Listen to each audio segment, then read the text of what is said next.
માધવપુરના મેળામાં પીવાના પાણીના સ્ટોલ વહેલા બંધ કરી દેવાતા લોકોમાં રોષ જોવા મળતો હતો। ત્યારે આ અંગે ગુજરાત ન્યૂઝની ટીમે જઈ દરમિયાનગીરી કરતા પાણી પુરવઠા બોર્ડના અધિકારીએ દોડી જઈ ફરી સ્ટોલ શરૂ કરાવ્યો હતો।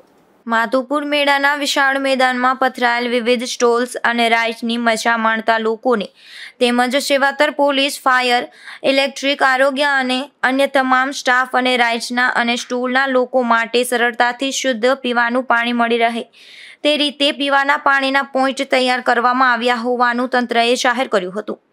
પરંતુ ગઈકાલે રાત્રે 10:30 વાગ્યે જ કોન્ટ્રાક્ટ દ્વારા પીવાના પાણીનું વિતરણ બંધ કરાયું હતું, જેના કારણે લોકોમાં ભારે રોષ જોવા મળતો હતો। આ અંગે ગુજરાત ન્યૂઝની ટીમે લોકોએ જાણ કરતા મેળામાં રહેલ ગુજરાત ન્યૂઝની ટીમ તુરંત જ ત્યાં દોડી ગઈ હતી અને પાણી વિતરણ અંગે પૂછપરછ કરતા ત્યાં હાજર રહેલા એક યુવાને કોન્ટ્રાક્ટરની સૂચનાથી પાણી વિતરણ બંધ કરાયું હોવાનું જણાવ્યું હતું। આથી ગુજરાત ન્યૂઝ દ્વારા તાત્કાલિક પાણી વિતરણ શરૂ કરવાની માંગ કરવામાં આવતા પાણી પુરવઠા બોર્ડના અધિકારી દામા પણ તુરંત સ્થળ પર દોડી આવ્યા હતા અને કોન્ટ્રાક્ટરને સૂચના આપી પાણી વિતરણ ફરી શરૂ કરાવ્યું હતું।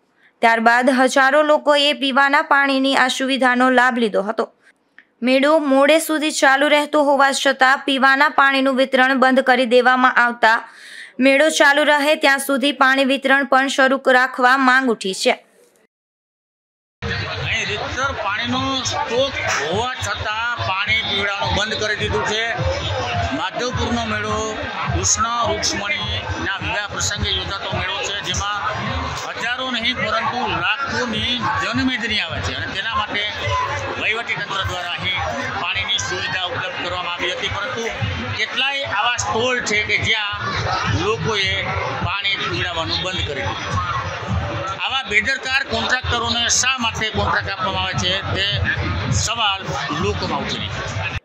ઉલ્લેખનીય છે કે આ મામલે પાણી પુરવઠાના અધિકારી સાંઠગાંઠ હોવાનું પણ ચર્ચાઈ રહ્યું છે અને વહેલું પાણી વિતરણ બંધ કરી પાણી વિતરણમાં મોટા બિલ પાસ કરાવવાનું કૌભાંડ ચાલતું હોવાનું પણ સમગ્ર પંથકમાં ચર્ચાઈ રહ્યું છે।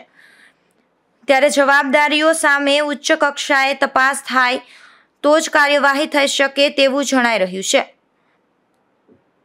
નિપુલ પોપટ સાથે અશોક થાનકી, ગુજરાત ન્યૂઝ, પોરબંદર।